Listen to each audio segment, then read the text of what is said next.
Swoosh, swoosh, swoosh. Hello. We have a swoosh word redeem for Charlie, no Jesus. Swoosh, swoosh, swoosh, swoosh, swoosh, swoosh, swoosh, swoosh, swoosh, swoosh, swoosh. 6, hello, thank you for sponsoring a tarot reading for Ace Master. Click, click, click, swoosh, swoosh, swoosh. Hello everyone, hello everyone. Hello everyone, hello. Swoosh, swoosh, swoosh. Swoosh, swoosh, swoosh. Swoosh, swoosh, swoosh, swoosh, swoosh, swoosh. You really do be swooshing, Charlins. Click, click, click, click, click. Click, clack, click, clack, click, clack. Click, clack, click. There's something in my eye. Click, click, click. Okay, Ace Master. Ace Master, Ace Master, Ace Master. Are you here? Can I give you a reading? Clickety clack. Yay! Awesome. Let's see what the cards have for you. Let's see what the cards have for you, Ace Master. Let's see what the cards have for you. Ace Master. Ace Master. Hello, Ash. X Yunsk. Hi. Okay, Ace Master, we have the Knight of Cups. Oof, the Page of Cups. And the Four of Wands. What kind of cute shit's about to happen with you, Ace Master? Some cute shit's about to happen. This is like a rom-com meet cute is about to happen, okay? Four of Wands is like luck, good fortune, beauty springing up where you least expect it. The Knight of Cups and the Page of Cups are just two individuals who wear their heart on their sleeve. The Knight of Cups is usually sort of a dedicated, romantic, whereas the Page of Cups is more of like a naive, but like beautifully naive, bright-eyed, just trying to do good in the world for everyone kind of person. And yeah, I feel like this is a meeting. I feel like this is a fortuitous meeting for you, Ace Master. Now, this might be something that you witness as well, not necessarily something that's your own. This could be your own meeting, you coming into contact with someone and having this beautiful, beautiful, beautiful spark. This could also be, however, you witnessing a beautiful thing that inspires you. This could very much be that. This could very much be like you sitting at a coffee shop and like you seeing a meet cute, you seeing someone spill their iced coffee on someone else and them like, I don't know, reacting to it in like a way that's cute, and then you like see them trade numbers. You know what I mean? You see the meeting of a lifetime.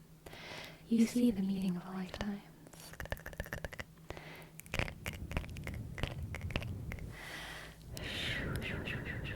Echo, echo, echo, echo. Echo, echo, echo. Echo, echo, echo, echo, echo, echo. Yako, Yako, Yako. Where's Yako when you need him? Anyway, yeah, I think you're going to witness or participate in something absolutely beautiful this week, Ace Master. Something so beautiful, it's inspiring. Something you want to write a song about, okay? Something you want to write a poem about. Something that, whenever you witness it, it's like the flower on the concrete that it's of life, you know? Or like the flower in the Ice Age. The flower in the Ice Age. That's what witnessing this is gonna be like. two warm, open-hearted individuals coming together at just the right place at just the right time. 1 in a million chance, and you're gonna witness it, Ace Master. You're gonna witness it. You're gonna witness the crossing of two shooting stars, and it will be beautiful. Thank you for letting me read for you. I hope you enjoyed. I hope it resonated. I hope that you get to see this wonderful, adorable thing. I hope that you get to see this wonderful, adorable thing. Thank you, thank you, thank you. And thank you, Six, as well.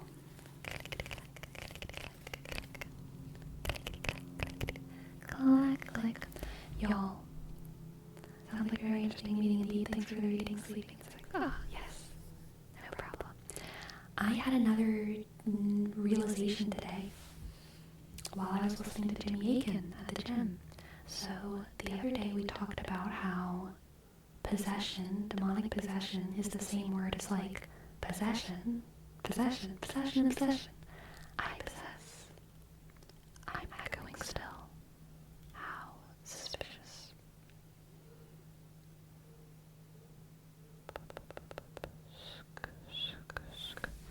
I wonder if I just mute and unmute. Test, test, test. Test, test, test. Test.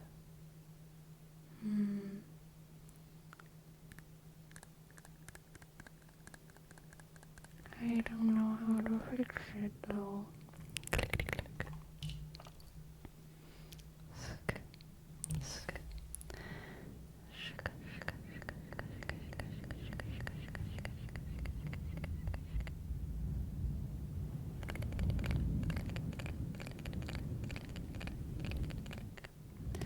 I don't think that would help it, Perone.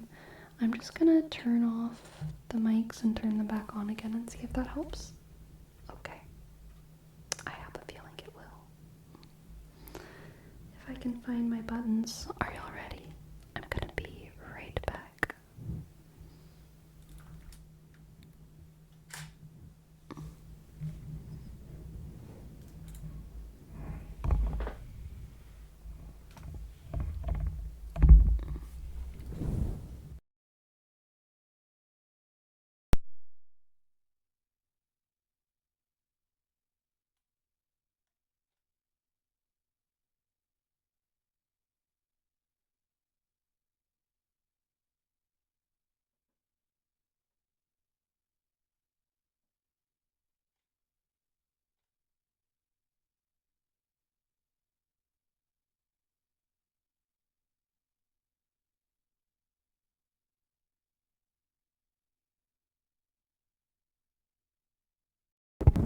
Okay.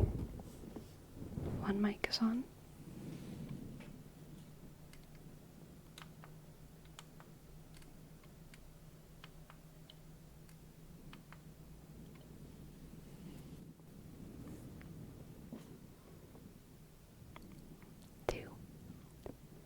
Two mic is on.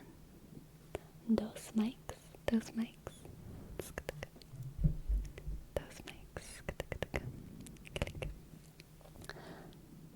Anyway, possession. I possess this pen. I possess whatever. Possess. Same word. Spirits is different.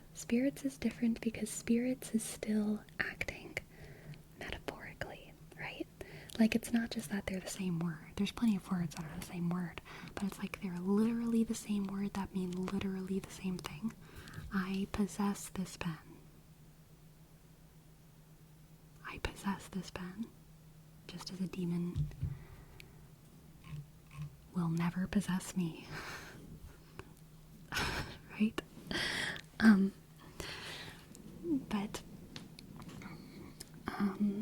And also the other moment that we had was store, right?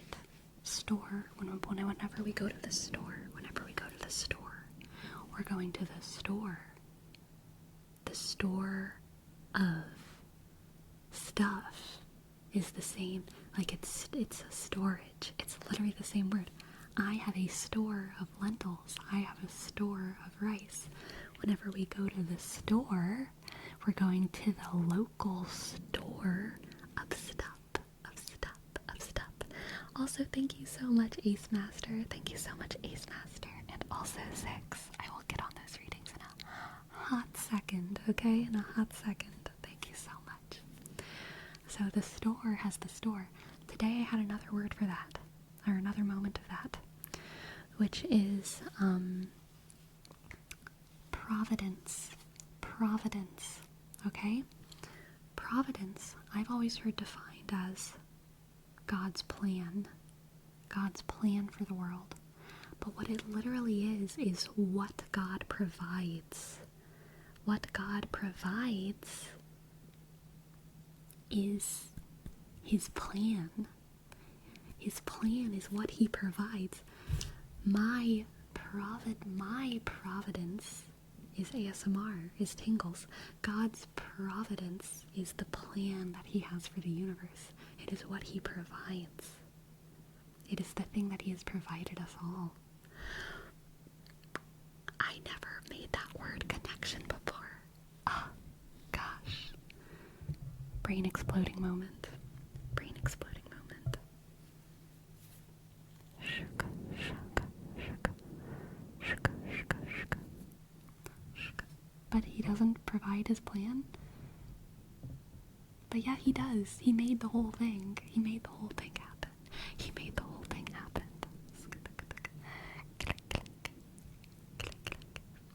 No. He doesn't provide to us the knowledge of his plan. That would be what that is isolated. He provides us the action of his plan. The action of his plan.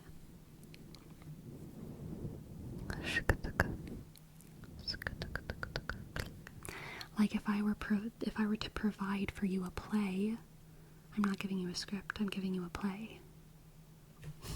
Giving you a performance. Not a script. There's a difference. Click. Click.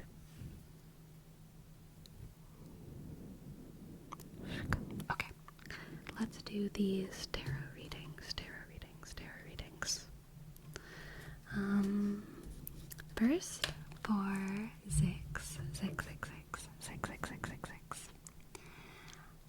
Let us do. Where is it? There we go. A reading for Runwood. Thank you so much, Six, for sponsoring Runwood's reading. Now for Runwood, what do the cards have for Runwood? Let's do the cards have for Runwood.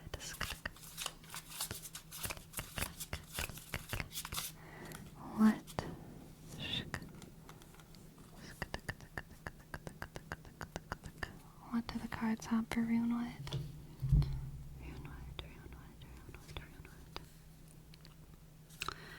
We have the Devil, the World,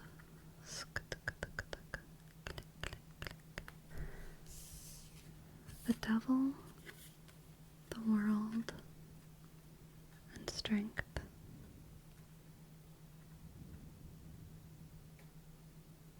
The Devil, the World, and Strength.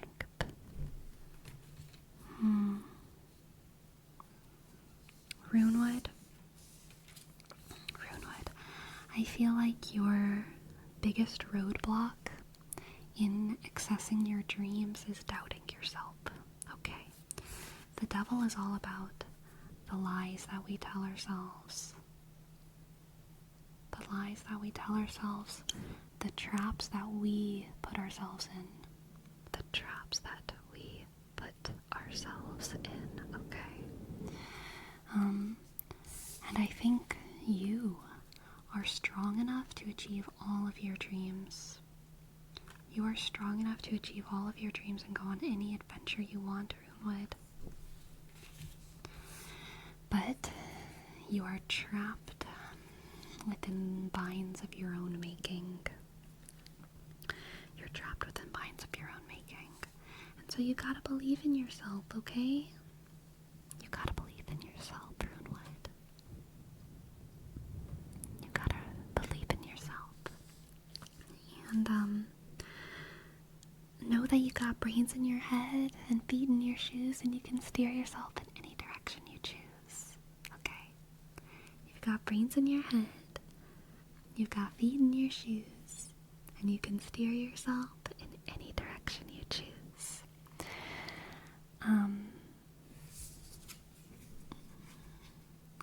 And I think another aspect of you being brave enough to reach after your dreams is to get back in touch with your desire for those dreams. Desire is pretty strong.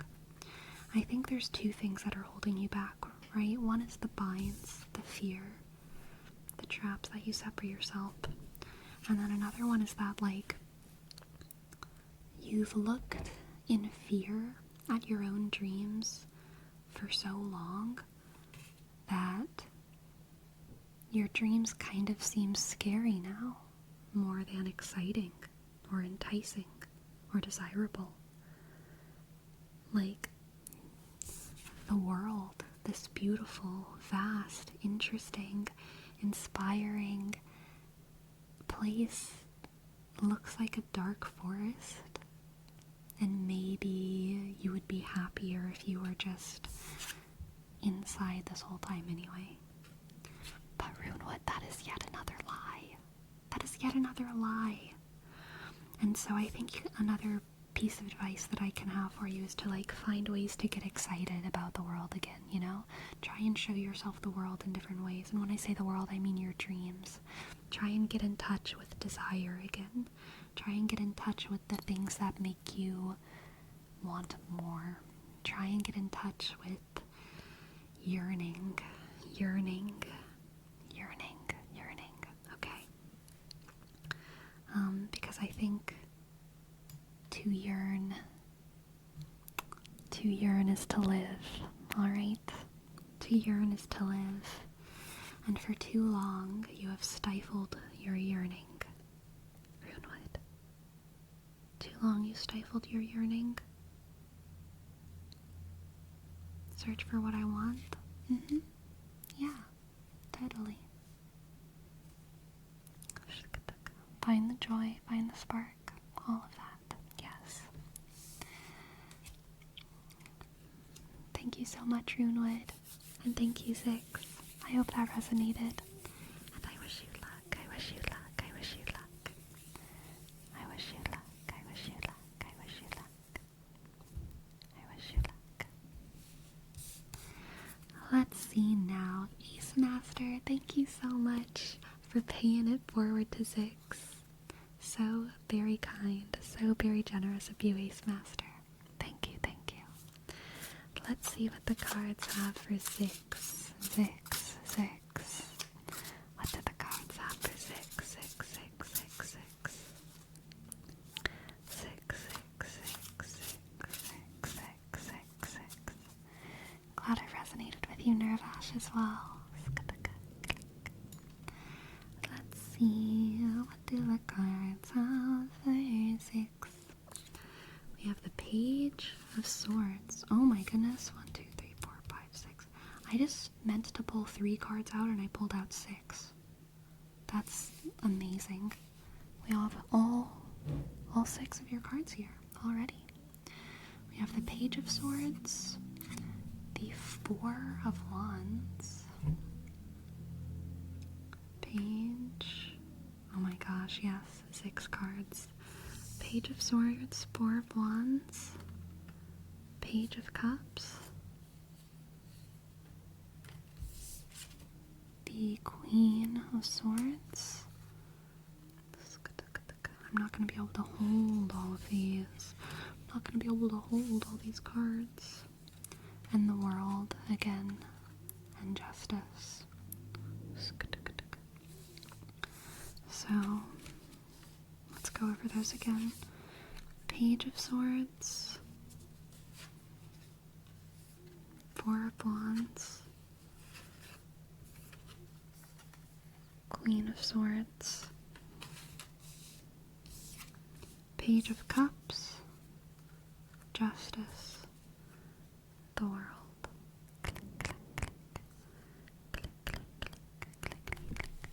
The World is having a field day. Indeed, indeed. Okay, 6. I think that there's going to be some kind of I'm feeling like a showcase of your ability. 6. I think that there's going to be a showcase of your abilities that's going to be massively rewarding very, very soon. And I think that it's gonna kind of come out of nowhere. It's gonna be kind of like all of a sudden you get called into management and you might be a little spooked. You might be a little bit like, oh shit, the Queen of Swords is in there. I don't know if I want to go talk to management. That sounds terrifying.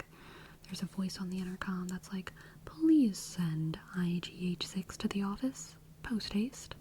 And you're like, oh my goodness, I don't know if I want to go to the office post haste. There's the Queen of Swords in there.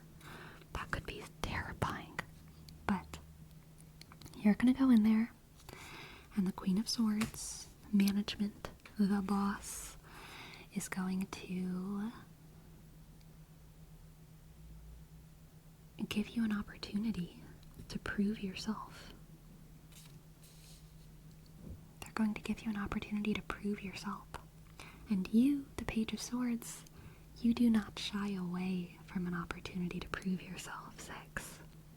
You do not shy away from an opportunity to prove yourself, because you know you're the best, okay? You know you're the best. And so you work hard, you show off, you get that good news, and doors open for you. Doors open for you, okay? Page of Cups is, I think, your, the fact that your showcase is successful and easy, goes well, you accurately represent yourself, and are therefore rewarded. You're rewarded, so new doors open up for you, new things become accessible to you, and all of this is a form of justice. It's meritocracy in action. I really feel like this is your abilities being rewarded. Your abilities being rewarded. Your abilities granting you access to the world and access to resources, access to success, access to a path forward, access to kind of succession, okay? I do get a feeling of succession here to the Queen of Swords. They can tell that you have potential because they see themselves in you. The owl knows that they were once a butterfly. The owl knows they were once a caterpillar, but eventually became who they are today. They see themselves in you. And so they know that you can go at least as far as they did. They know that you are strong, that you are smart, that you can problem solve as well as they can. The swords are all about intellect and strategy. So I think a lot of this has to do with intellect and foresight, having good judgment, having good problem solving capabilities. Let's get an oracle card as well. Oracle card.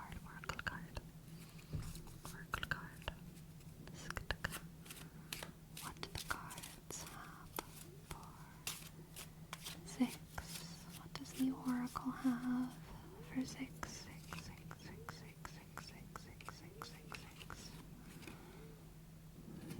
Perfect. Aquarius.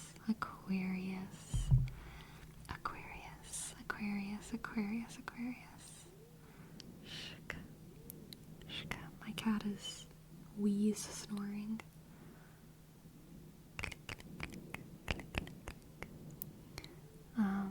Yes. Air.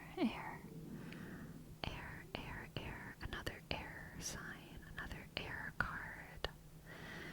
Zix, I really think that your superpower is your mind. You're smart. I think you're analytical. I think you fight for what you know is right based on, like, ideas rather than feelings, you know? I think you have a very strong sense of justice. Again, most air signs do. They have a sense of what is right and what is wrong, and they're very unlikely to let their emotions sway what is right and what is wrong, right?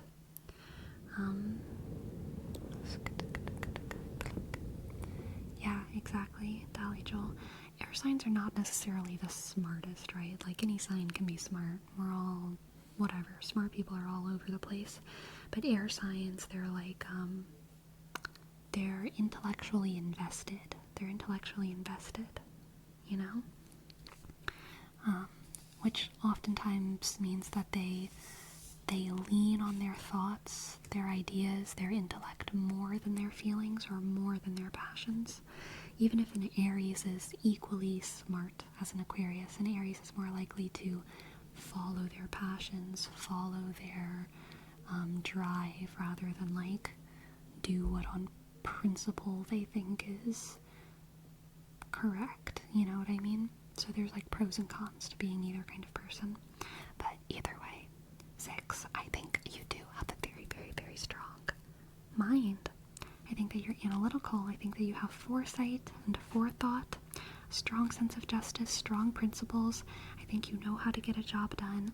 I think you're going to get a major opportunity soon to prove yourself and to thrive in your energy. I think you're going to get a chance to thrive in your energy, okay? To be the swan in Swan Lake, doing what you do best. Swimming and floating. You know, swan things. Thank you for letting me read for you. I hope that resonated. Hope you enjoyed. Yes, the world again. A very worldly crowd we have here tonight. Very worldly crowd.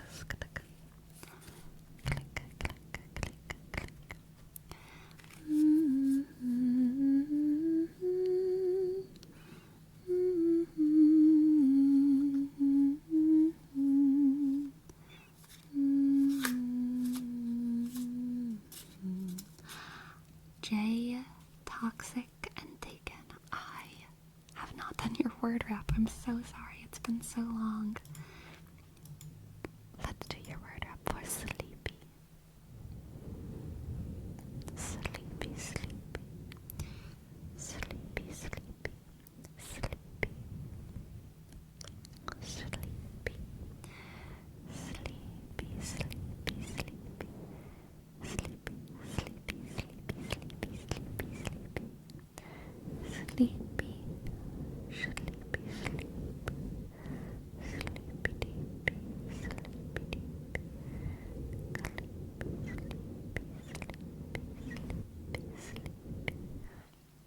Sleepy deepy, sleepy deepy. Sleepy, sleepy, sleepy. Relax, relax, relax, relax, relax, relax. Sleepy, sleepy. It's okay to take a nap if you want. It's okay to go to sleepy. It's okay to go to sleep and close your eyes and all that stuff, okay? It's okay. Sleepy, do you ever say I'm sleepy and realize, oh wait, I am sleepy? So, I mean, like, I don't think like that because I live in my own brain and I'm not, like, bantering with myself constantly, but I have told people that I'm sleepy before, and then they're always like, you are sleepy, to the point where now I never tell people I'm sleepy. I just say I'm tired. Because it's not funny.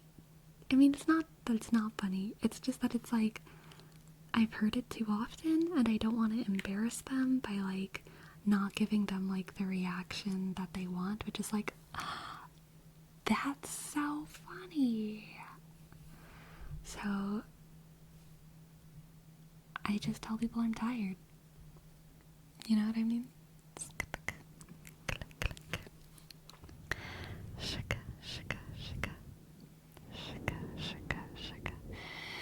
Yes, everyone, get it out of your system. Get it out of your system. Tell me I'm sleepy. I know.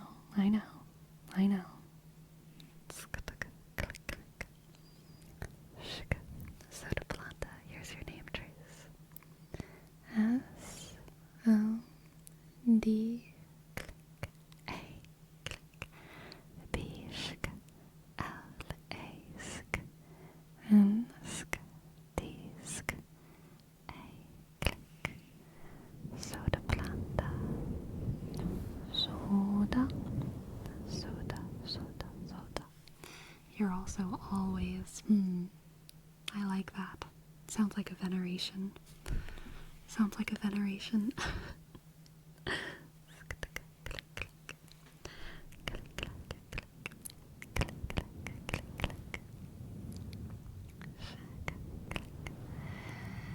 Sleepy, when you talk in your brain, do you talk in singular person or in plural? I talk in both. We are going to blah blah blah. I am going to blah. Definitely both. Whatever I feel like. Sometimes I also say you. You are going to blah blah blah. So yeah. First, second, third. First, second, plural. Yeah, I guess I don't speak in third person. I never call myself they. But I do say I, we, and you.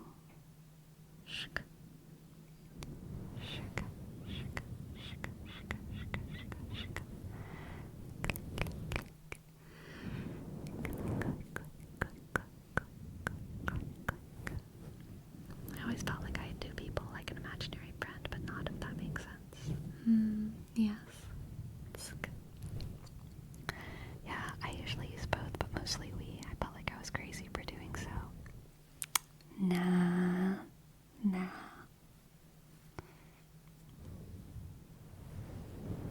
Yeah, because I think when we say we, it's like there's strength in numbers, right?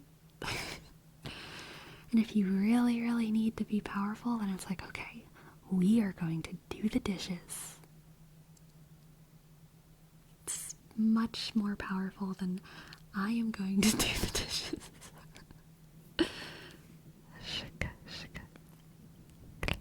It's like me, my brain, and me, my body. I don't feel like I separate myself like that. I feel like there's just two me's. There's like me. There's like the voice that's me, and then there's the me that's me. But the voice that's me is not my brain, and the me that's me is not just my body. The voice is just my voice, and the me that's me is my brain and my body. But my voice talks to the me sometimes.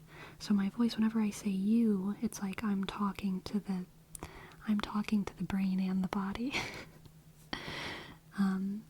Whenever I say I am going to blah blah blah. I guess that's honestly when I'm crazy. That's when I'm being weird. I feel like I do more often maybe say we and you, but I do definitely say I sometimes.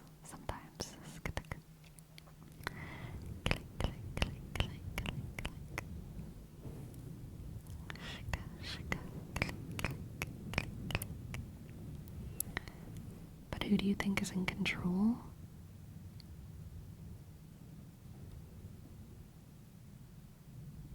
Honestly, I don't think it's the voice. I don't think the voice is in control.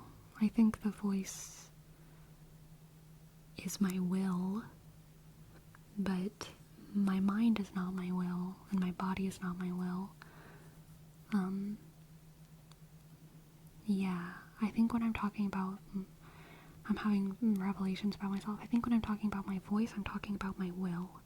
But my mind and my body are like my action. So I separate myself by will and action rather than like body and mind.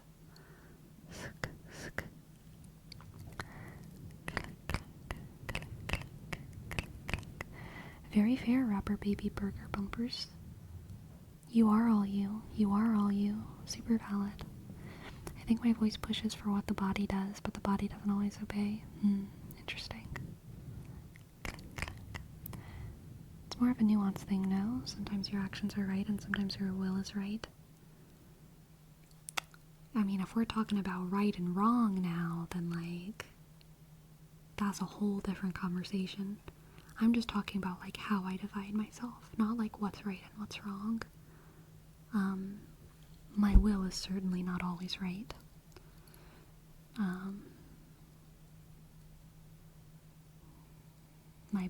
My action is certainly not always wrong.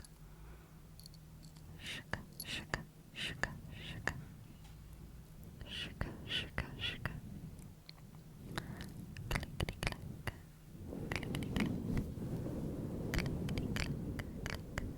Sometimes the will can be wrong and the actions can be right, but every other possible mix in between. For sure, for sure. Sometimes they're both right? They're not always against each other.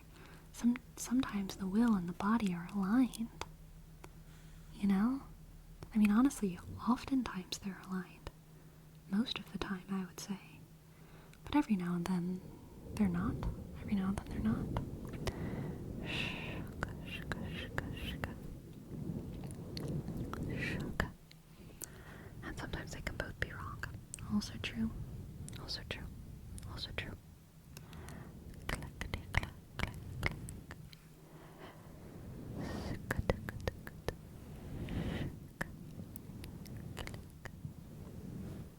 What if we want it to be wrong?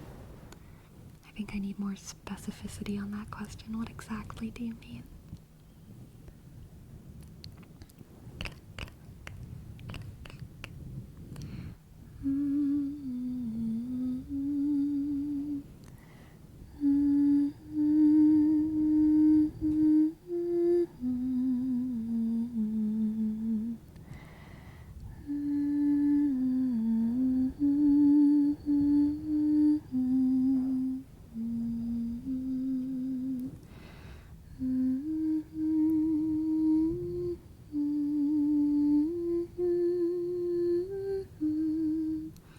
When your will and your body knows that what you want to and what you're doing is not right, but you want to do it anyways, I would say that that's action being wrong, right? Action is eating the 8 apples a day, and will is sometimes aligned in that, right? They're sometimes aligned in that. I think being self-aware that you're wrong is not your will being, it's not you having another will. You know what I mean? You can be aware that your will and your actions are wrong without you having, like, another separate entity inside of yourself that is trying to get you to do right. I think maybe some people personify their guilt in that way, but I don't know.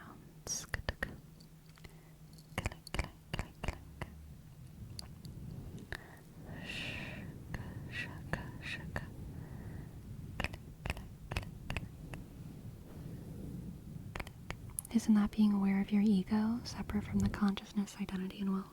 Yeah, probably so. I think it's also,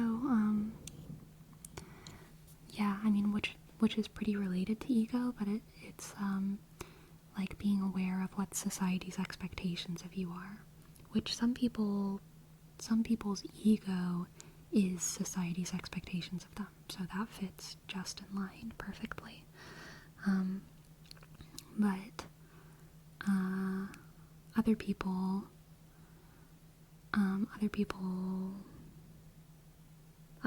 ego is not society's expectations of them.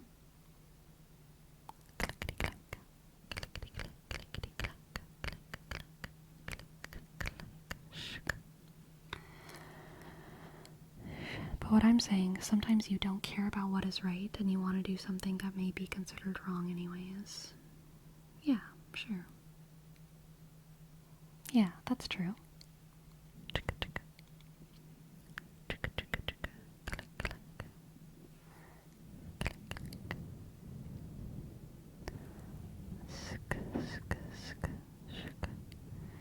Would that be going against your ego?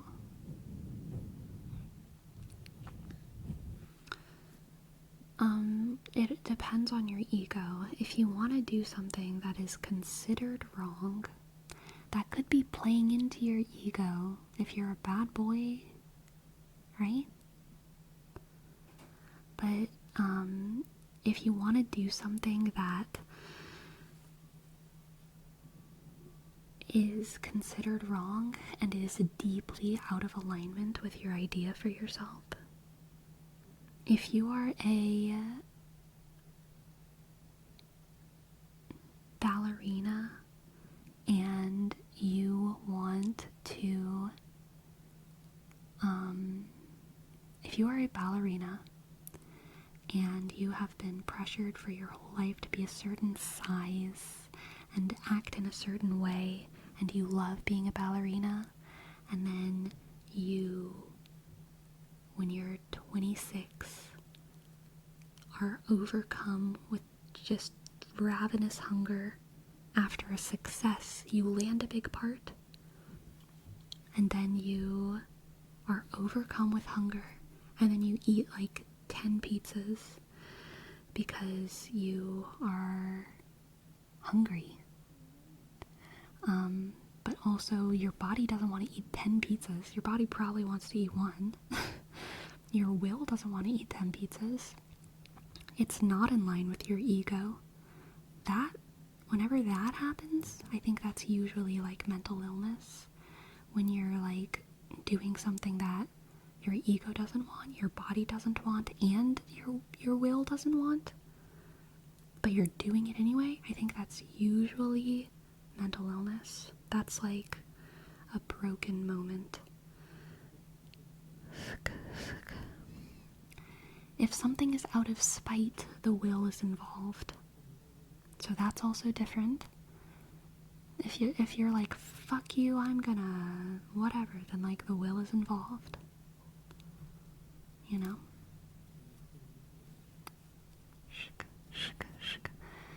But like,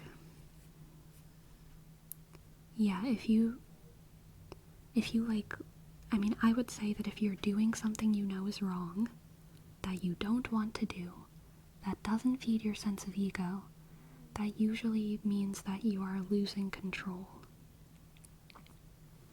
Right? It means you're losing control. Usually losing control means sickness.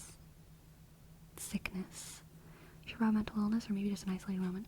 I think an isolated moment can be mental illness. Like whenever you have a cold, you're ill. Doesn't mean that you're like chronically, it doesn't mean that you need a diagnosis for a cold, right? Like just, you can get better. I think a lot of times mental illness is an isolated incident, and it can be like, you know, you can get better. You just got a cold. You got a brain cold. But like,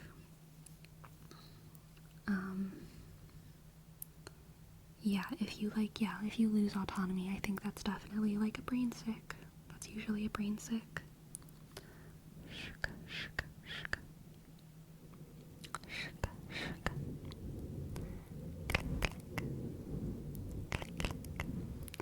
Alright, we have a word wrap up for stitching.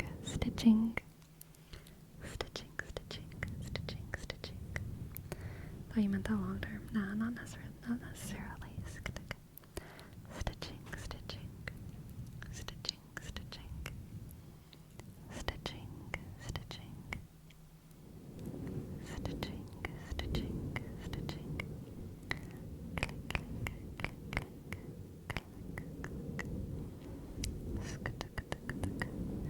One of those has to be involved. Stitching. I agree that they're all involved, but the body does not want 10 pizzas. The will does not want 10 pizzas. The ego does not want 10 pizzas. In fact, if anything, it's like, like, nothing wants that. Like, nothing wants that, but are they involved? Yeah. The body is hungry. The will is tired. The ego is exhausted, you know?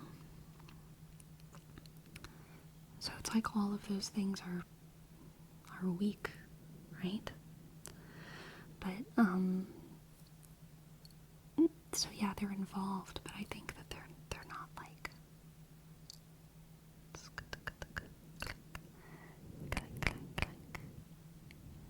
stitching, stitching, stitching, stitching, stitching, stitching,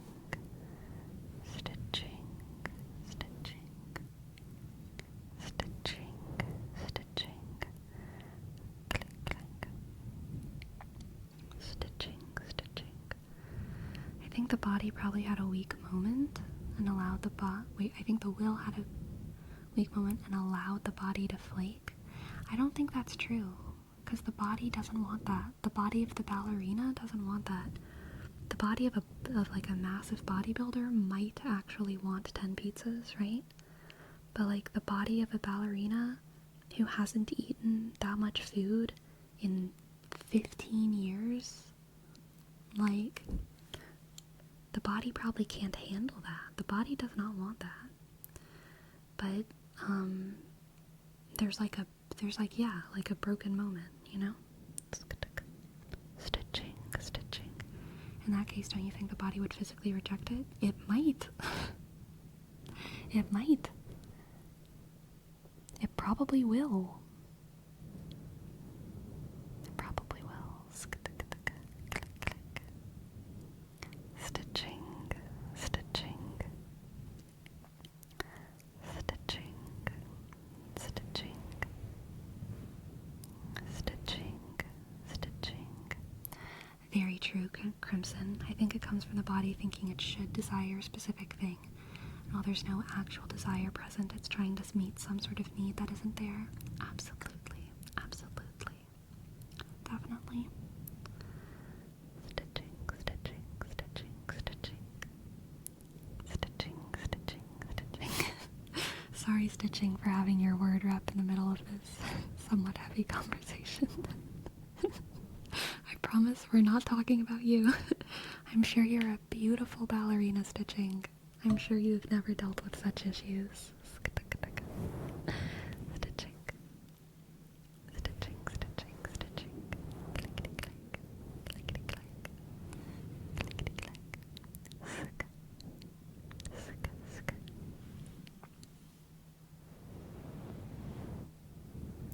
Shk, shk, shk, shk, shk.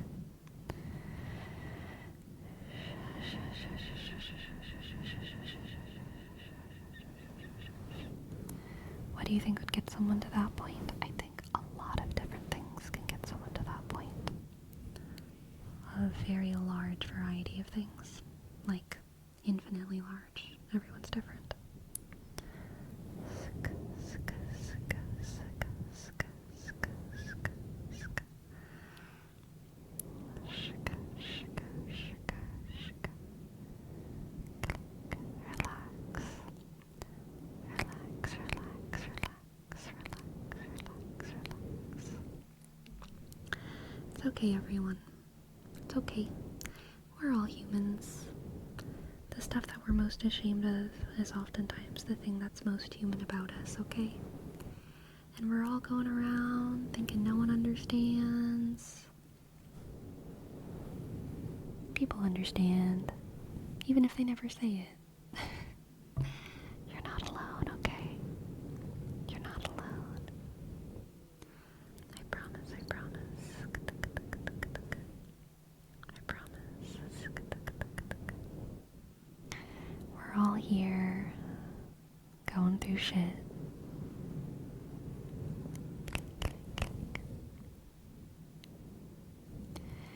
In cases like these, Ferome, not only are we able to stand up again, but I think it's important to remember that we are allowed to stand up. No matter how much we've done that we're ashamed of, you are allowed to stand up. You are allowed to stand tall and love yourself, even if you doubt whether or not you can stay standing. The first step is doing it anyway. The first step is saying, I don't know if I'm gonna fuck up again, but I'm not gonna act like I'm gonna fuck up again,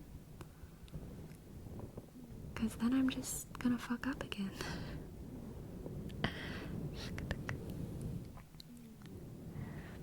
So you're allowed to stand tall. You're allowed to love yourself. You're allowed to be a snoring cat.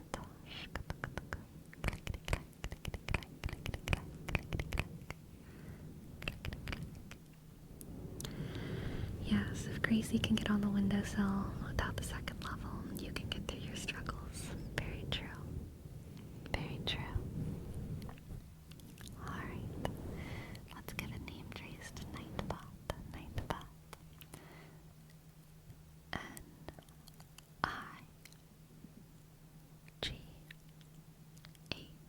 click T click B sk O shk T click L U shk V S Y sk O click U click click. Nightbot. Nightbot loves you. And for 6 we have a word up. Never give up. Never give up. Never give up. Never give up. Never give up. Never give up. Never. Never give up. Never give up. Never gonna give you up. Never gonna let you down. Never gonna run around and hurt you. Never give up. Never give up. Never, never, never. Never give up. Never give up. Click, click, click. Clickety clack. Clickety clack. Click, clack. Click, clack. Click, clack. Click, click, click, click.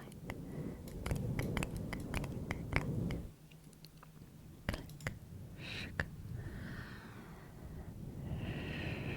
Relax, relax, relax, relax.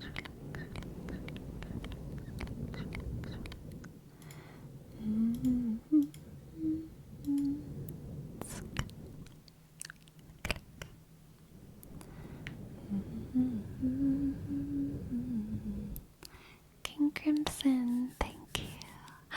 Thank you, thank you, thank you. Thank you for gifting us up, King Crimson. Thank you. Thank you, King Crimson. K, click, click. I dot ask. G, sk. C, R, click. I dot M, sk. S, O, click. N, sk. Underscore, underscore, underscore. Underscore, underscore, underscore, underscore. Thank you, thank you, thank you. Yes, it is cat time, cat time. Can I reach? Yes, I can.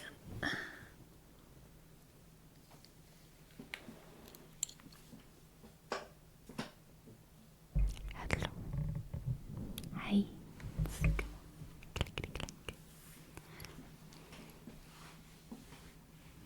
Shika. Sleepy Katza, Sleepy Katza. Ja, ja, ja. Sleepy Katza, Sleepy Katza, Sleepy Katza. What can I read for you, Green Ninja? What can I read for you? Green, green, green. Green Ninja. Shika. Click, click. Crown of Horns by Judas Priest.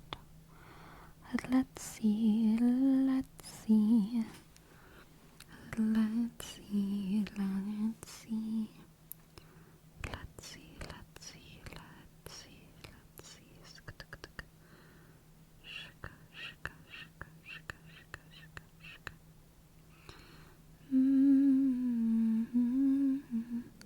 Shka.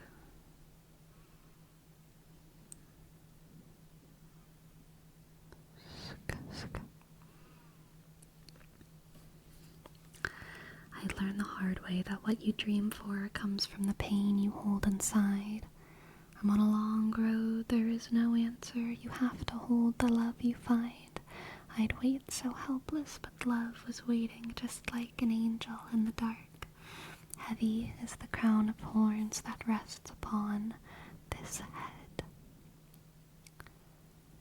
Heavy is the crown of thorns from all the blood he shed.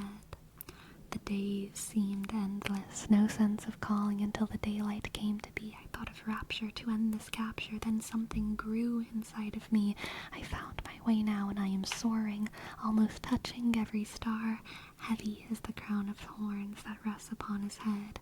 Heavy is the crown of horns from all the blood he shed. Heavy is the crown of thorns that kept the faith so bright. Heavy is the crown of thorns that gave me all this life. I'll call out to the world tonight to raise your horns up high. I'm calling to the world tonight to let your voices fly. I'll call out to the world tonight to give thanks for all we saved. I'm calling to the world tonight to never be afraid. The end of longing, a place to rest now. I found the answer to my prayer. I'm on my way now and I am soaring. I'm almost touching every star. Happy is the crown of thorns that rests upon this head. Heavy is the crown of thorns from all the blood he shed. Heavy is the crown of thorns that kept the faith so bright. Heavy is the crown of thorns, he gave me all his life. Heavy is the crown of thorns that rests upon this head. Heavy is the crown of thorns from all the blood he shed. Heavy is the crown of thorns that kept the faith so bright. Heavy is the crown of thorns that gave me all this life. Shaka, shaka, shaka. Lovely. Lovely green ninja. Lovely green ninja. Lovely. Lovely. It's Lynn Vale. Thank you. Thank you for your prime. Thank you for your prime. Thank you. I-T click. S-L click. I-N-S-K. V A-sk. L-E-sk. Thank you, Linvale. Thank you for your prime. Thank you for your prime. Thank you. Thank you. Thank you. Punk. Let's see. Soda planta. What can I read for you? Soda planta. Soda planta. Soda boda. Yeah, here in my mouth. Soda planta. Soda planta. On the Discord. Gotcha. Gotcha. Gotcha.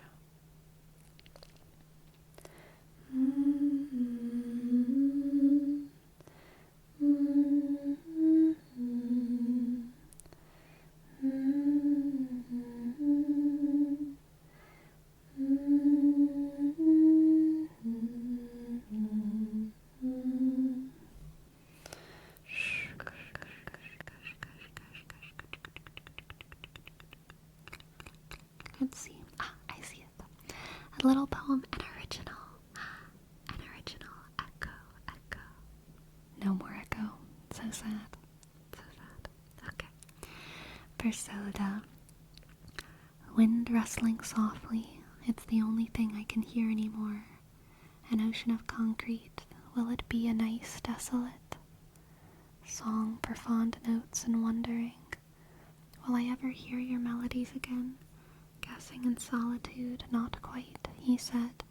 Make something up, please tell me again, since I can only see you when I'm not quite there. Meaningful weather and a cold gaze close the window. Look at me right, the mellow reminiscing. Is it yellow again?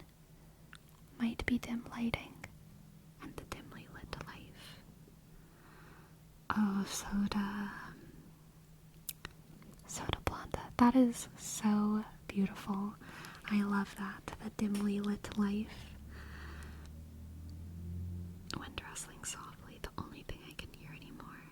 Ah, so many good lines. So many good lines, Soda Blonda. That is beautiful. Thank you so much for sharing. Thank you so much for sharing. It's gorgeous, gorgeous. Alright. Now for Andalivia. Andalivia. Andalivia. Andalivia. We have a perfect circle, the package. The package, the package. Clever got me this far, then tricky got me in. Eye on what I'm after. I don't need another friend. Smile and drop the cliche till you think I'm guessing. Oh, till you think I'm listening. Take just what I came for, then I'm out the door again. Peripheral on the package, don't care to settle in. Time to feed the monster, I don't need another friend. Comfort is a mystery crawling out of my own skin. Just give me what I came for, then I'm out the door again. Lie to get what I came for, lie to get just what I need, lie to get what I crave, lie and smile to get what's mine. Eye on what I'm after, I don't need another friend. Nod and watch your lips move if you need me to pretend. Because clever got me this far, then tricky got me in. I'll take just what I came for, then I'm out the door again. Lie to get what I came for, lie to get what I need now. Lie to get what I'm craving, lie to smile and get what's mine. To give this to me, mine, mine, mine. Take what's mine. Lie to get what I came for, lie to get what I need now. Lie to get what I'm craving, lie to smile and get what's mine. Give this to me, take what's mine. Mine, mine, mine. Mine, mine, mine, mine. Mine, mine, mine. Mine. Reminds me of the Pocahontas song, which I can't think of how it goes. But it's like, mine, mine, mine, mine, mine. I can't think of how it goes, though. How does it go?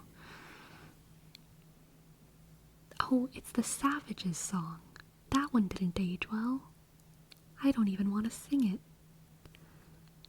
But I think they do say, like, mine a lot in that song. Click, click, click, click, click, click, click, click, click, click, click. Pharaoh, what can I read for you? What can I read for you, Pharaoh? What can I read for you? Clickety click.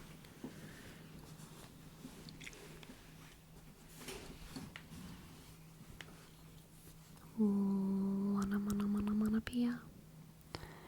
Haze by Tessa Violet. Alright, let's see. I'm pretty sure I've heard this song before.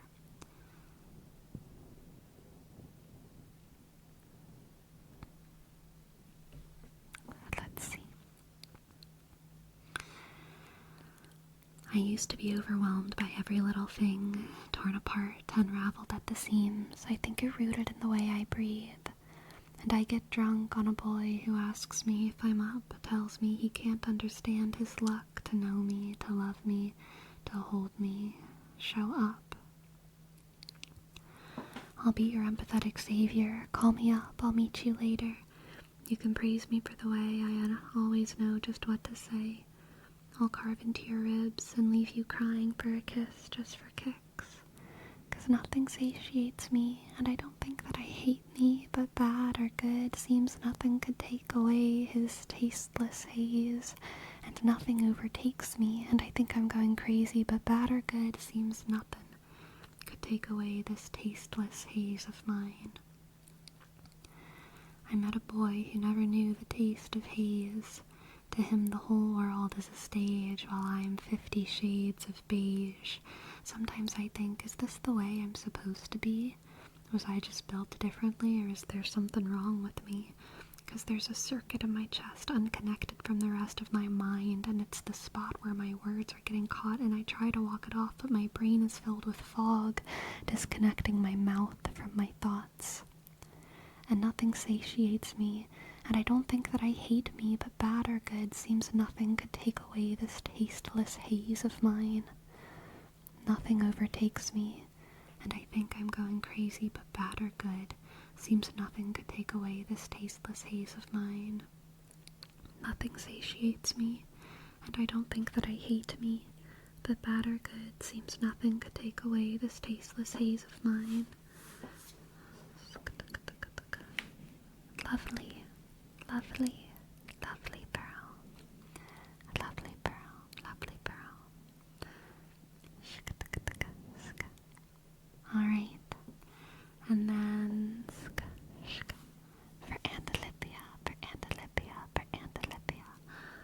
have another one. Eulogy by Tool. He had a lot to say. He had a lot of nothing to say. We'll miss him. So long, we wish you well. You told us how you weren't afraid to die. Well then, so long. Don't cry or feel too down. Not all martyrs see divinity, but at least you tried. Standing above the crowd, he had a voice that was strong and loud. We'll miss him. Ranting and pointing his finger at everything but his heart. We'll miss him. No way to recall what it was that you'd said to me like I care at all. So loud. You sure could yell. You took a stand on every little thing, and so loud. Standing above the crowd, he had a voice so strong and loud, and I swallowed his facade because I'm so eager to identify with someone above the crowd. Someone who seemed to feel the same, someone prepared to lead the way, someone who would die for me. Will you? Will you now? Would you die for me? Don't you lie. Don't you step out of line. Don't you lie. You claimed all this time that you would die for me. Why then are you so surprised to hear your own eulogy? You had a lot to say. You had a lot of nothing to say. Come down. Get off your frickin' cross. You need the frickin' space to nail the next fool martyr. To ascend you must die. You must be crucified for your sins and your lies. Goodbye. Shk, shk, shk, shk. Nice, Aunt Olivia. Very dramatic. Very good. Very good. Okay, next. We have the duck song for Destruct-a-con. A duck walked up to a lemonade stand and he said to the man running the stand, "Hey, got any grapes?" The man said, "No, we just sell lemonade, but it's cold and it's fresh and it's all homemade. Can I get you a glass?" The duck said, "I'll pass." Then he waddled away, waddle, waddle, till the very next day. Bum, bum, bum, bum, bum, bum, bum, bum. When the duck walked up to the lemonade stand and he said to the man running the stand, "Hey, got any grapes?" The man said, "No, like I said yesterday, we just sell lemonade, okay? Why not give it a try?" The duck said, "Goodbye." Then he waddled away. Waddle, waddle, then he waddled away. Waddle, waddle, then he waddled away. Waddle, waddle, to the very next day when the duck walked up to the lemonade stand and he said to the man running the stand, "Hey, got any grapes?" The man said, "Look, this is getting old. I mean, lemonade's always ever sold, so why not give it a go?" The duck said, "How about no?" Then he waddled away. Waddle, waddle, waddled away. Waddle, waddle, then he waddled away. Waddle, waddle, to the very next day when the duck walked up to the lemonade stand and he said to the man running the stand, "Hey, got any grapes?" The man said, "That's it. If you don't stay away, duck, I'll glue you to a tree and leave you there all day stuck. So don't get too close." The duck said, "Adios." Then he waddled away. Waddle, waddle, then he waddled away. Waddle, waddle, then he waddled away. Waddle, waddle, till the very next day when the duck walked up to the lemonade stand and he said to the man running the stand, "Hey, got any glue?" "What? Got any glue? No, why would I?" "Oh. Then one more question for you. Got any grapes?" And the man just stopped. Then he started to smile. Then he started to laugh. He laughed for a while. He said, "Come on, duck. Let's walk to the store. I'll buy you some grapes so you don't have to ask anymore." So we walked to the store and the man bought some grapes and he gave one to the duck. And then the duck said, "No thanks. But you know what sounds good? It would make my day. Do you think this store? Do you think this store? Do you think this store has any lemonade?" Then he waddled away. Waddle, waddle, then he waddled away. Waddle, waddle, waddle, then he waddled away. Waddle, waddle. Shk. I don't know what that is, but I loved it. I don't know what that is, but I did love it. Shk. Shk. Shk. You never heard the duck song? No. That was my first time. That was my duck song, Cherry.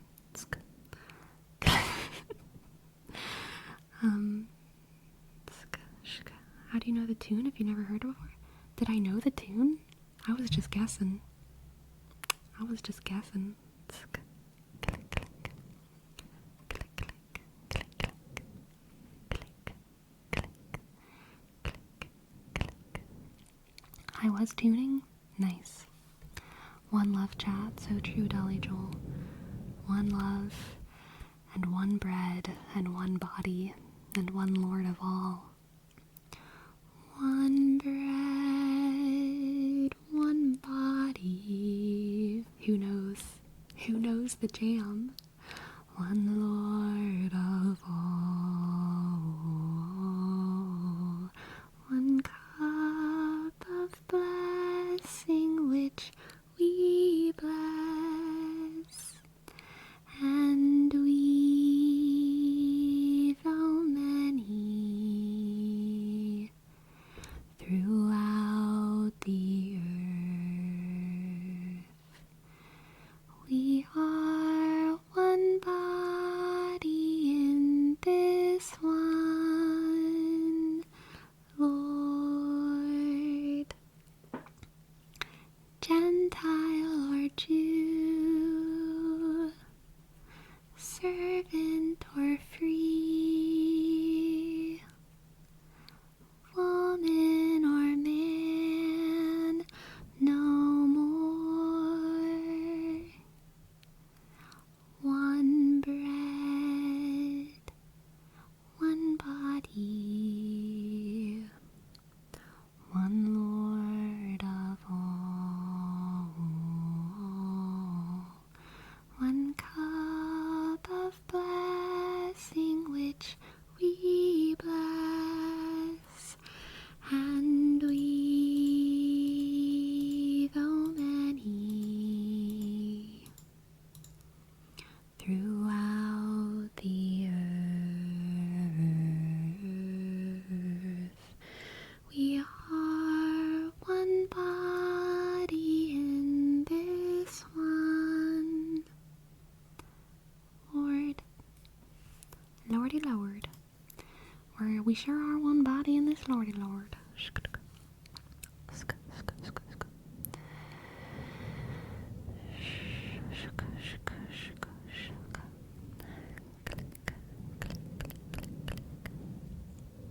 The South is possessing you? It's the duck song. Look, I remember duck hunting season, and I just turned a little bit back to my roots, you know? I went to the woods. Did you just do a country accent? No, I did not. I don't know what you're talking about. I'm doing no such thing. Duck hunt? Did you ever went duck hunting? Oh, I sure did. With a hunting rifle. I shot some ducks. I have in my life. That was before I went vegan. You know, you just sort of do it down there. You go duck hunting. I got a duck. Not a duck. I got a gun at a pretty young age. I don't know if I'm allowed to say. You know. Exactly. They give you a good old shotgun. Not shotgun. Shotgun. They give you a good old shotgun. You learn how to shoot nice and quick.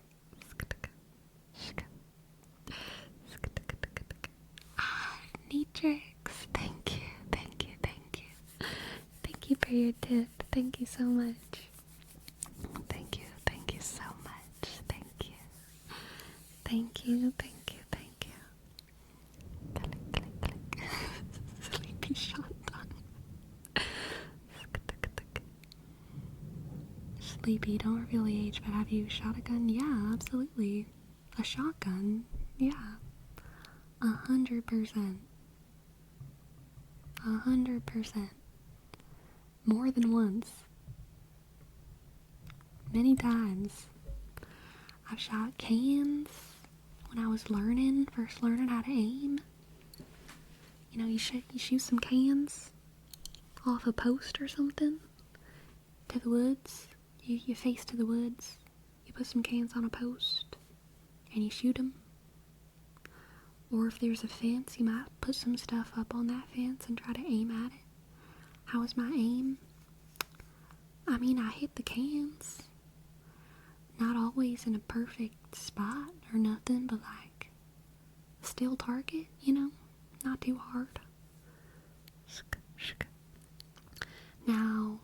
hitting ducks is not easy.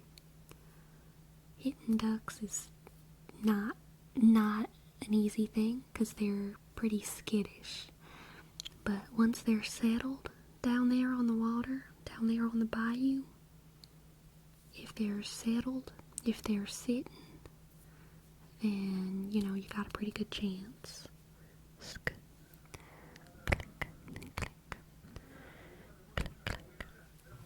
One time in 2nd grade, I told my teacher I needed to go home because I always have guns with me. And then I flexed. Damn, King Crimson. That's pretty good. That's a pretty good story right there.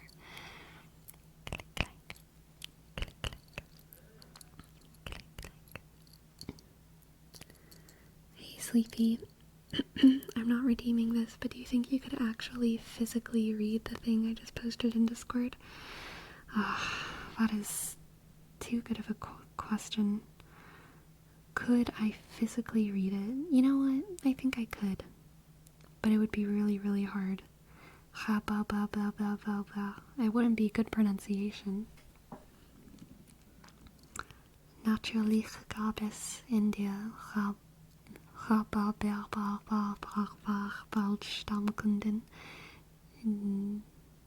die bekanntesten unter ihnen 3 Barbaren kamen so oft in die von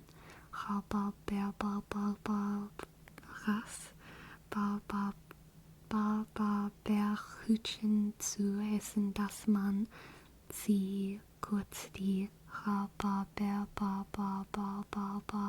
Barbaren nannte. I think I could physically do it, but I wouldn't like to.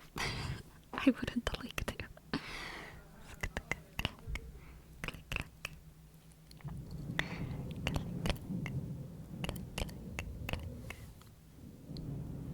Did the ducks have any grapes? No. The ducks don't have no grapes. Unfortunately. Shuka.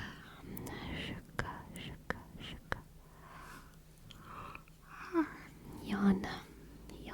Snuck up on me. Shuka.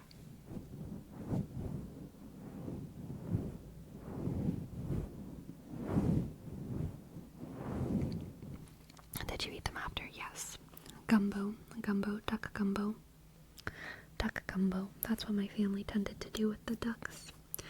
I don't ever remember eating duck meat like by itself. It was always ducks and duck gumbo.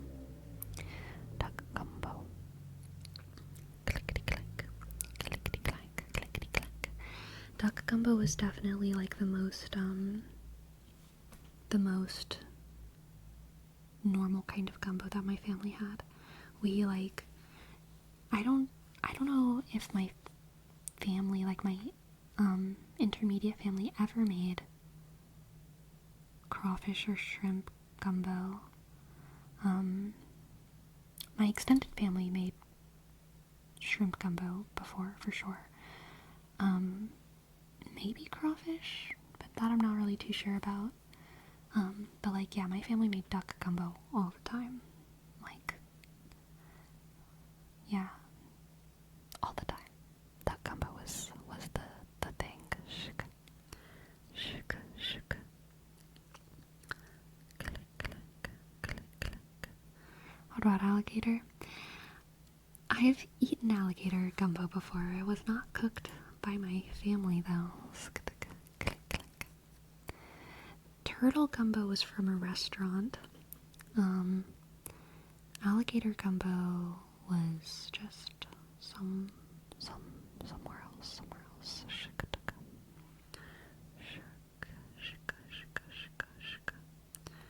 What's the craziest thing you've tasted before? Dude, honestly, once I microwaved a potato on a dish that was not microwave safe, and so plastic melted into the potato. That was probably the craziest thing I ever tasted. It was similar to when my mom melted a cooking spatula into split pea soup. My mom makes the best split pea soup, okay?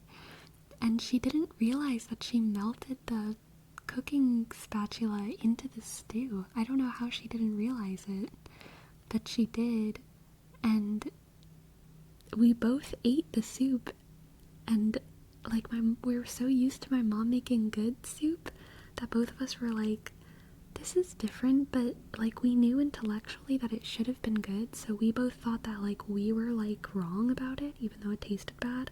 Very common, like, two women gaslighting themselves moment. And so then we both got really sick that night together, which was, you know, we deserved it, I guess. Click, click, click. Click, click. Click, click, click, click. Click, click, click. Women do be eating soup. It's true. That sounds like a pretty serious sickness. It was bad. It was bad.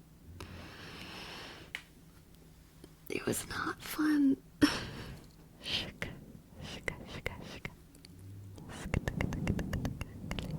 I think I taste a hint of spatula in my soup. That really was how it was. I didn't know you had a YouTube channel and it came up when I recommended today. Oh, nice. I do have a YouTube channel.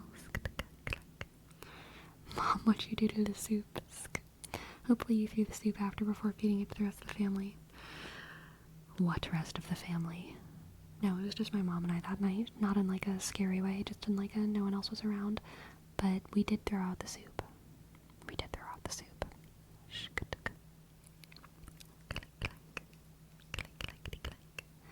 Gazpacho soup. Ugh. I am not a fan of cold soups. Gazpacho? Gazpacho, no. Okay? No. I want my soups hot. Hot. Click, click. Click, click. Shika. Shika. Shika. Shika. Click, click, click. Click, click, click, click. It was like a plastic spatula. I think she thought it was silicone or something, but it wasn't. It was like plastic, and yeah.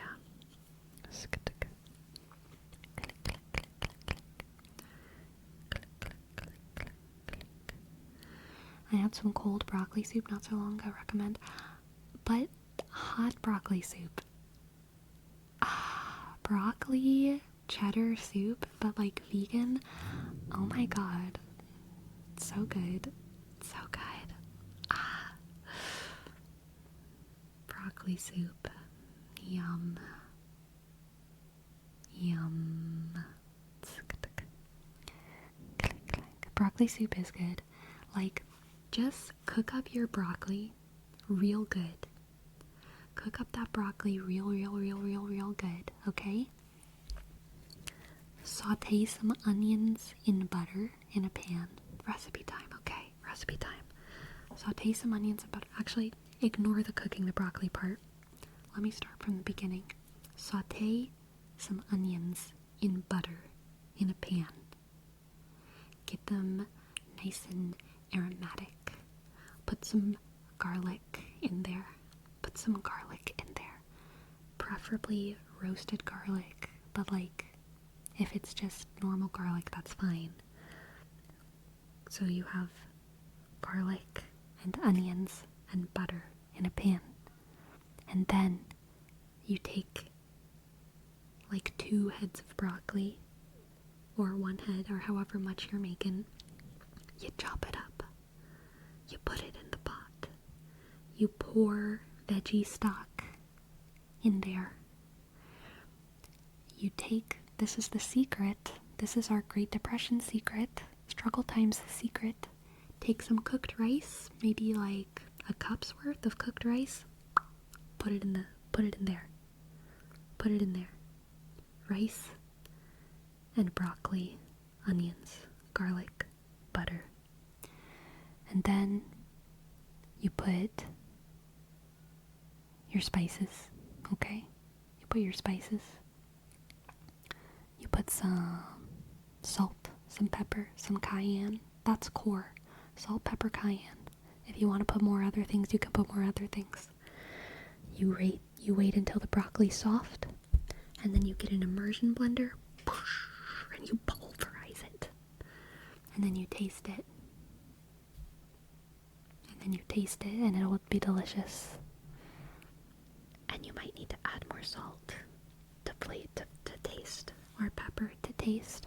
But you pulverize the broccoli and the rice and the onions all together. You pulverize it. And so it's creamy and thick. And if you really want to go crazy with the cheese flavor, so this is an either or both. You can do both of these things, or you can do one of them. Both, you're going hard. One or the other, different effects, but both kind of cheesy and unique in their own way. Vegan sour cream and nutritional yeast. Vegan sour cream and nutritional yeast. If you're making like a whole big pot of this soup, then you can just take a whole little container of vegan sour cream, just pop it in there, and then like maybe a 1/4 cup of nutritional yeast or something, more to taste. And that'll make it really thick and creamy and cheesy and delicious.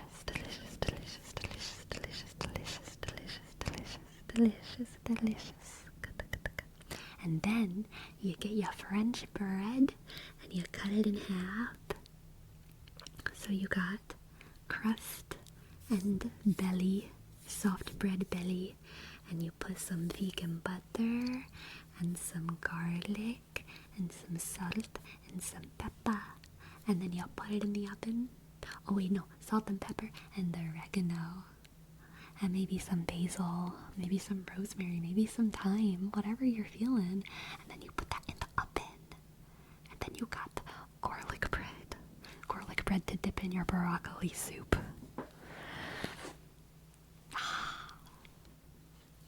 Yum.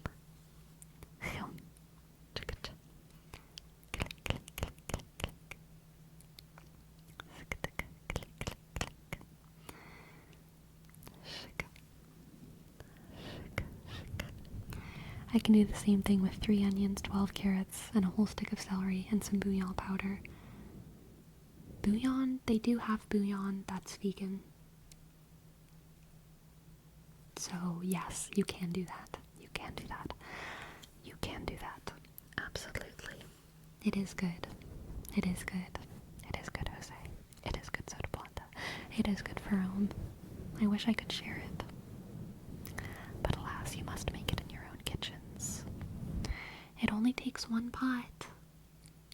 It only takes one pot. So you can do it. It's not super expensive. Broccoli, onion, garlic, butter, vegan butter.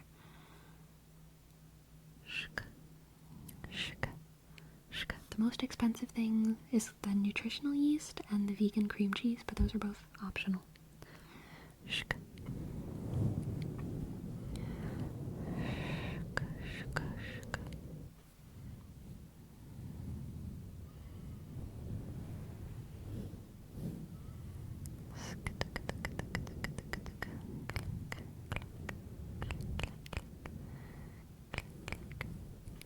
I have heard that from, and I in fact think it's true that heating stuff up, depending on the fruit or vegetable, can decrease its potency.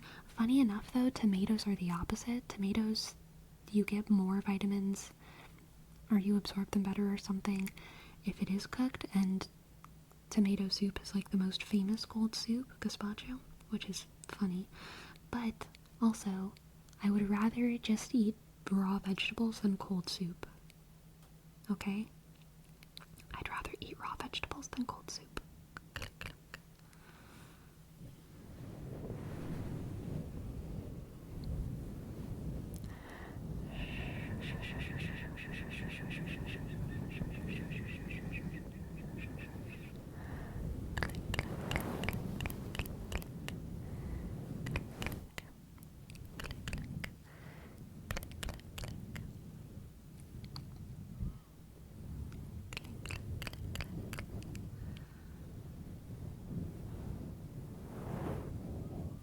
Or cereal's just cold soup.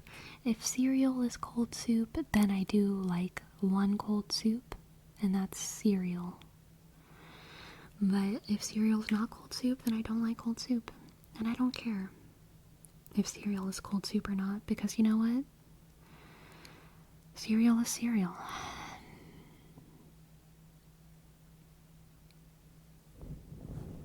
So it's like we already have a word for it, you know what I mean?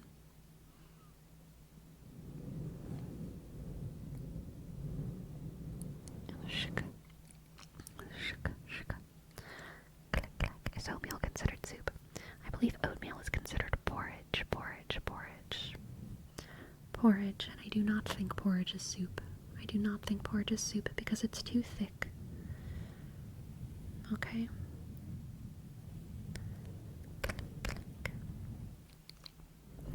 Is grits? Grits is also a porridge. Grits is a porridge. Grits, oatmeal, wheat, what is it called? Wheat, there's a wheat porridge that I cannot think of. Cream of wheat, thank you. Cream of wheat is also porridge. Irish oatmeal is porridge.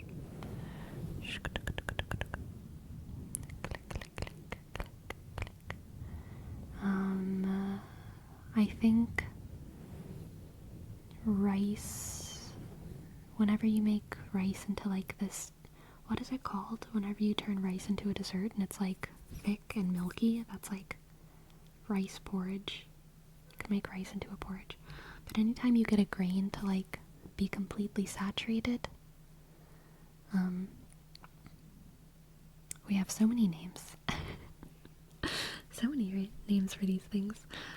Anytime you get a grain to be like totally saturated, that it's like lumpy and there's no loose water, no loose liquid flying around, then it's porridge. But if there's a loose liquid, then it's soup.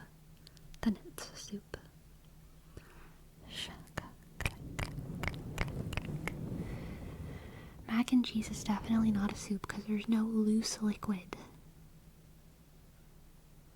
There's no loose liquid in mac and cheese. What defines soup? Loose liquid. Loose liquid, Jerome. Yes, mac and cheese is pasta. Unless you pour a little milk in there after you cook it. Only if it stays like runny and not like, you know, kind of congeal into all of it. Couscous is pasta. Yes.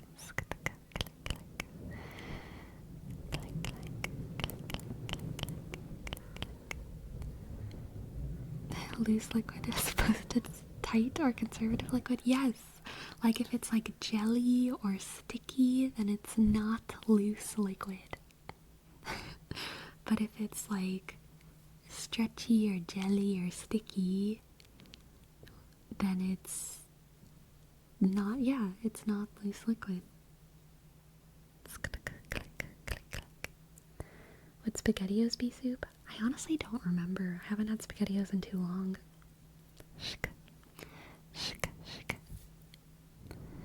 Runny refried beans. I think for it to be a soup, you need a loose liquid, and liquid needs to be like near the top of the bowl, you know what I mean? Not near the top of the bowl, but it needs to be near the top of the surface of the food. So if it's just like, if there's just like a ham and like blood is like leaking out of it, then like no, that's not a soup, just because there's a loose liquid. But if you were to put that same ham in a bowl of blood, then it would be a soup. It would be gross, but it would be a soup.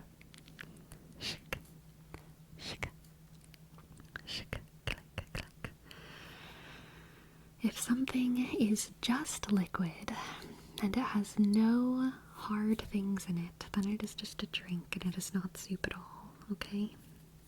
No solid. If there's no solids in there, no biteable solids, then it's just a drink. Which is why I would say orange juice is not a drink, because even though it might have pulp, the pulp is not very biteable. Is boba a soup? I think you could make an argument for boba being soup.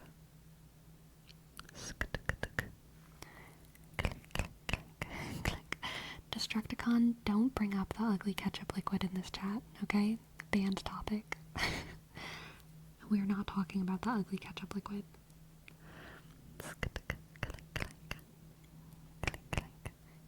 You can't bright broccoli soup. Man, you're right. Okay, I need to work on my definition. There's something about it being thick, though, that makes it soup. It is loose liquid. It's not porridge textured. It's loose liquid, but it is also not biteable. I mean, it's a pureed soup, but it's much thicker than orange juice. But I don't know how to, I know where the line is, but clearly you don't, so I need to help you understand.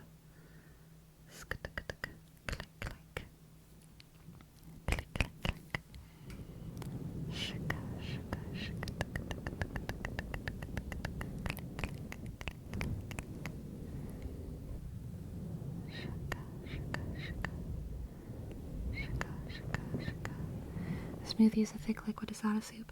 I think a smoothie is a soup. It's a cold soup, and it's a cold soup that I like. Another exception. A cold soup that I like.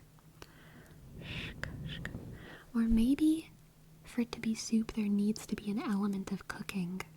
That fixes a lot of problems, because then cereal's not a soup because you don't cook it. Smoothies are not a soup because you don't cook it. Orange juice is not a soup because you don't cook it. So, what about the cold soups? Don't even like tomato soups, like gazpacho and the beet soup that I can't think of. Don't you cook it? It's not raw, right? Yeah, cold soups are cooked.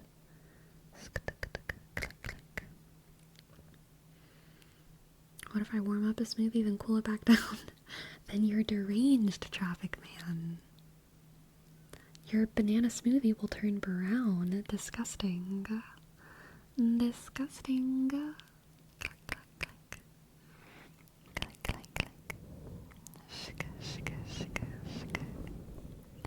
Soup is a primarily liquid food, generally served warm or hot, that is made by combining ingredients of meat or vegetables with stock, milk, or water. Yes, so coffee is soup? Maybe your coffee is soup, Noxier, but when I make coffee, it is not soup.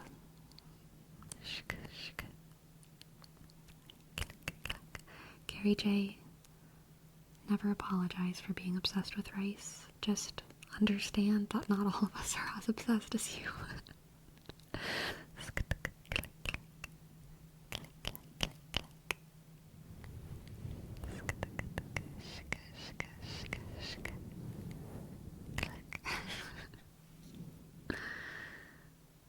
At the end of the day, soup is whatever you make of it. Soup is whatever you make into it. And honestly, this is the thing. Let me end the discussion right here with this. Whoever makes the dish that night for dinner gets to name it. Okay? Gets to categorize it, gets to name it. Whoever made the dish gets to tell you.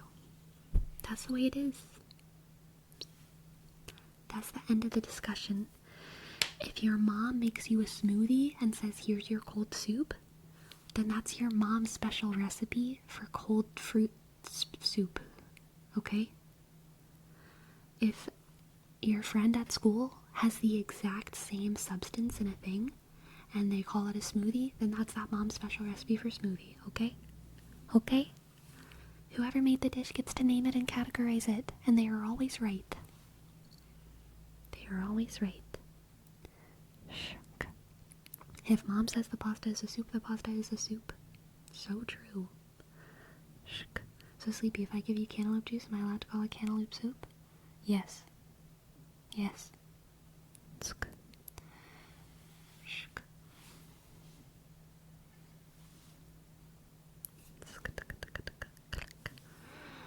if I threw a wedding ring at you, would you consider me... Oh my goodness, not even gonna answer.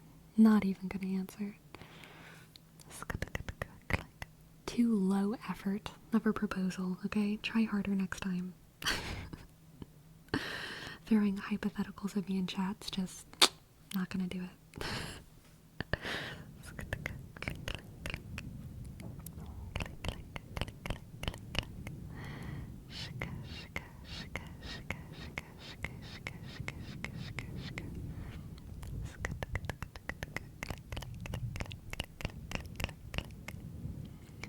Making my world famous. Oh man, this is awful soup. Fair. Did no one bring up the issues of stews? No one needs to, because it's a solved issue. We solved it. Whoever made the dish gets to name the dish. Gets to categorize it. Gets to do everything. Okay?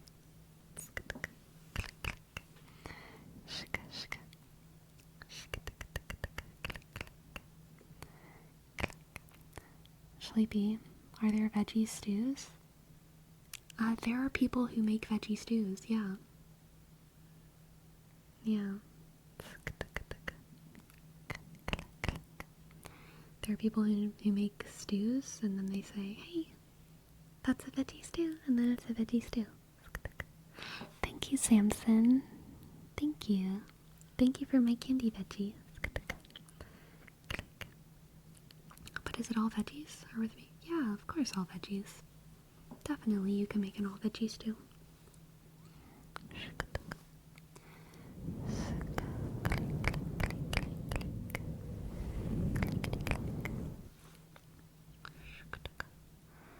Alright, we have one last word wrap for the night while we find someone to raid.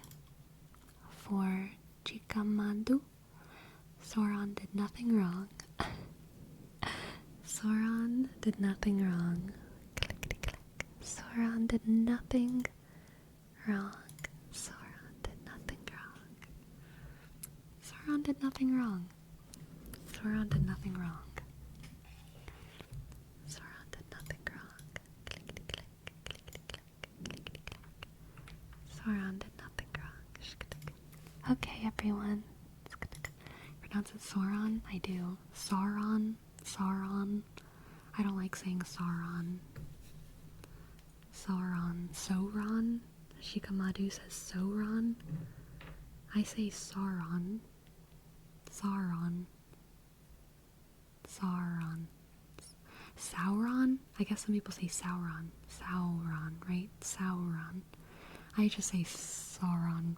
Sauron? What do I say? Sauron? Sauron. Who Sauron? Sauron? Anyway, we are going to raid ASMR Punk, who's playing with Legos. Legos. Good night, everyone. I'll see you all soon. Okay, I'll see you all soon. Sleepy. Good night. Have a good night. Sleepy.